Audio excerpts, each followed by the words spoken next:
Hi అండి, అందరికీ welcome to my channel. నేను వచ్చేసి ఈరోజు మసాలా వంకాయ బగారన్నం చేద్దామని మార్నింగ్ అయితే లేచాను. సో వంకాయలు ఇలా కట్ చేసుకొని నూనెలో ఫస్ట్ వంకాయలు డీప్ ఫ్రై చేసుకుంటాను నేనైతే. మీరు ఎట్లా చేస్తారో కామెంట్ చేయండి. సో దానికోసం వచ్చేసి ఆయిల్ పెట్టి ఫస్ట్ ఒక గిన్నె మందంది ఒక గిన్నె పెట్టి దాంట్లో ఆయిల్ వేసి ఆయిల్ వేడయ్యాక ఇవన్నీ వేసేస్తున్నాను. ఇవన్నీ వేసేసి మంచిగా ఫ్రై అయ్యే వరకు ఫస్ట్ వేయించుకోవాలి వంకాయలు.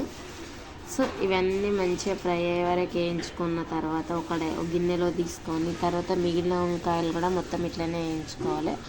సో నేనైతే ఇది వచ్చేసి మసాలా రుబ్బి పెట్టుకున్నాను వంకాయల దాంట్లో వేయడానికి.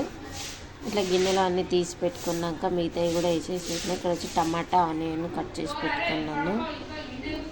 ఇవన్నీ కట్ చేసి పెట్టుకున్న తర్వాత మంచిగా ఇవన్నీ ఫ్రై అయినాక తీసుకోవాలి. గిన్నెలోకి తీసుకున్నాక ఇవి చల్లారే వరకు చల్లారుతాయి కాబట్టి దానికోసం పోపు వేస్తున్నాను. దానికోసమే అదే కడాయిలో కొన్ని జీలకర్ర ఆవాలు కరివేపాకు కొంచెం దాల్చిన చెక్క అది వేసి పోపు వేసినప్పుడు ఆ పోపు అంతా వేగాక ఆనియన్ వేస్తున్నాను. ఆనియన్ కొంచెం బ్రౌన్ కలర్ వచ్చే వరకు మగ్గాక టమాటా పసుపు వేసి కొంచెం కలిపి మూత పెడతాను. మూత పెడితే తొందరగా మగ్గుతుంది అన్నట్ల. మూత పెడితే ఇది వచ్చేసి కొంచెం మగ్గే వరకు అని మూత పెట్టేస్తాను. కొంచెం పసుపు టమాటా వేసి కలిపాక కొంచెం మూత పెట్టాక తర్వాత వచ్చేసి ఇక్కడ వచ్చేసి నేను వంకాయలన్నీ నూనెలోనే ఫ్రై చేసి పెట్టాను కదా, అవన్నీకి మసాలా పెడుతున్నాను అన్నట్ల. నేను మసాలా పెడితే నేను అన్నట్లు ఎట్లా పెట్టాలనేది. సో ఇవి వంకాయలు ఇవన్నీ ఇది అయ్యే వరకు కొంచెం టైం పడుతుంది కాబట్టి చల్లారే వరకు టైం పడుతుంది కాబట్టి ఇదే ఒకసారి కలిపి ఇందులోనే ఉప్పు కారము అల్లం వెల్లుల్లి పేస్ట్ ఇవన్నీ వేసి మంచిగా కలిపి మూత పెట్టేస్తాను.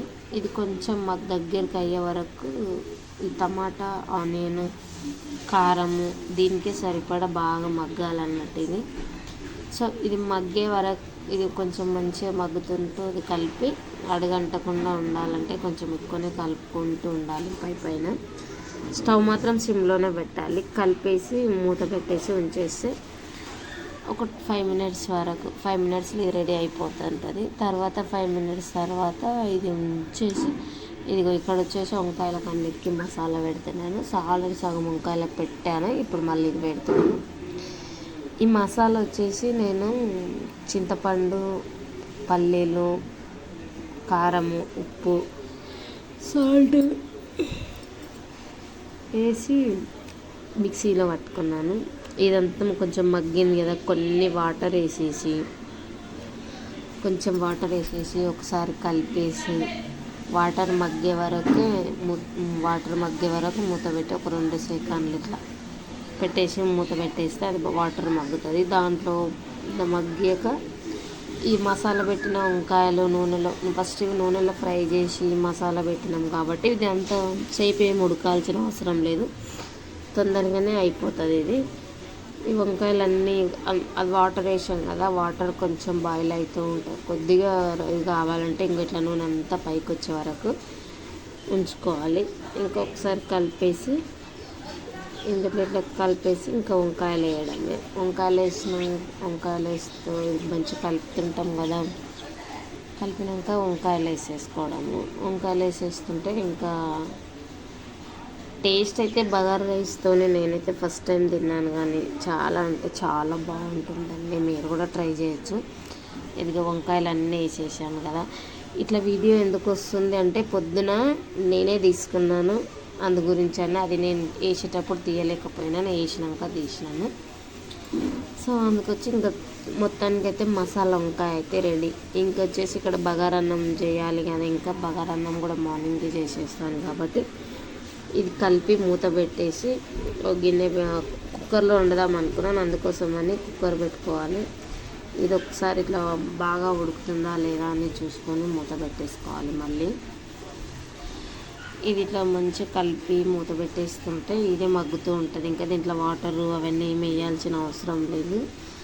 ఇట్లా మసాలా వంకాయ చేయడానికి ఎంతమందికి ఇది వచ్చో కామెంట్ చేయండి. నేనైతే చాలా బాగా చేసుకుంటాను మసాలా వంకాయ.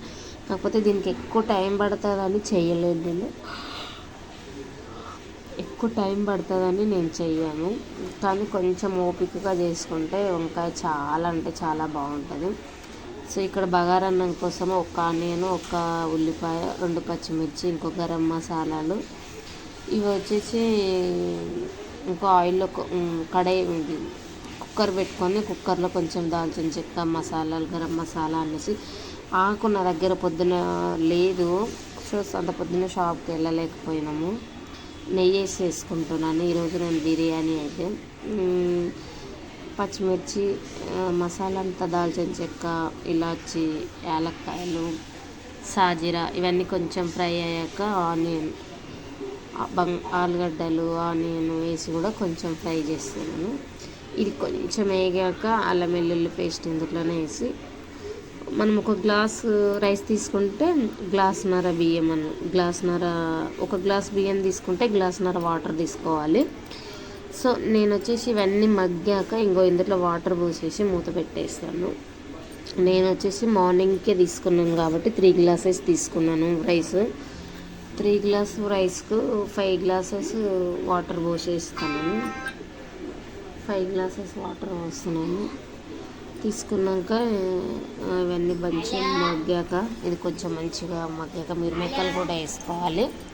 అవి మిరమేకలు స్కిప్ చేసి పడేయచ్చు, మనకి ఇష్టం ఉంటే వేసుకోవాలి. మిరమేకలు మనకి ఇష్టమైతే వేసుకోవచ్చు, లేకుంటే లేదు.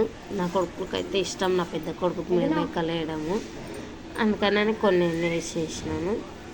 సో ఇది వచ్చేసి ఇవన్నీ మంచిగా మగ్గాక వాటర్ పోసేస్తాను. సాల్ట్ వేసి వాటర్ పోసేసి మూత పెట్టేస్తాను. ఇది మొత్తం వాటర్ వేసుకొని వాటర్ వేసేసి మగ్గాక, ఇక్కడ వచ్చేసి బియ్యము కడిగి పెట్టాను నేను. బియ్యం కడిగి పెట్టాను. ఇంకా ఇది మసులుతుంది కదా వాటరు. మసిలేటప్పుడు రైస్ కడిగి పెట్టాం కదా, ఈ వాటర్ అన్నీ వంపేసి వాటర్ రాసేసుకోవాలి.